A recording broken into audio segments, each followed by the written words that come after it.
கனடாவில் தமிழின படுகொலை நினைவு தூபி உத்தியோகபூர்வமாக திறந்து வைக்கப்பட்டுள்ளது. கனடாவின் பிரம்டன் நகரின் சிங்ஹவுசி பொது பூங்காவில் 4.8 மீட்டர் உயரத்தில் உள்ள குறித்த உருக்கு நினைவு சின்னம் திறந்து வைக்கப்பட்டிருக்கிறது. உலகில் இடம்பெற்ற இனப்படுகொலைகளின் துன்பியல் வரலாற்றை கூறும் வரலாற்று அடையாளங்களில் ஒன்றாகவும் ஈழத்தமிழ் மக்கள் மீதான இனப்படுகொலையை உலகுக்கு கூறும் வகையிலும் குறித்த நினைவு சின்னம் உருவாக்கப்பட்டுள்ளது. குறித்த நினைவு சின்னம் அரசியல் பிரபலங்கள் மற்றும் பல நூற்றுக்கணக்கான தமிழ் மக்களின் பிரசன்னத்துடன் திறந்து வைக்கப்பட்டுள்ளது. ஈழத்தமிழர்கள் மற்றும் புலம்பெயர் தமிழர்களுக்கு இது ஒரு வரலாற்று தருணமாக மாறியுள்ளது. மே 18 தமிழின அழிப்பை நினைவு கூறும் நாளாக கனேடிய நாடாளுமன்றம் 2022 ஏகமனதாக அங்கீகரித்த பின்னணியில் இந்த நினைவு தூபி கட்டுமான பணிகளின் நிறைவில் திறந்து வைக்கப்பட்டுள்ளது.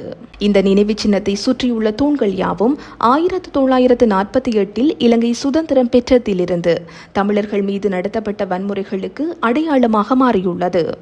அதன் நடுவில் உள்ள கரங்களுடனான உருக்கு சின்னம் முள்ளிவாய்க்கால் இனப்படுகொலை பேரவலத்தை நினைவு கொள்ள வைக்கின்றது.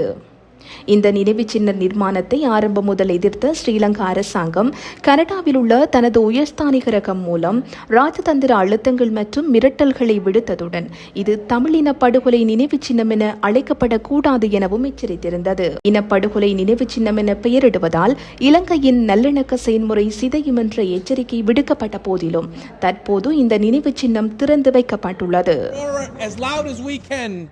For your justice. Thank you for being here today. Nandri.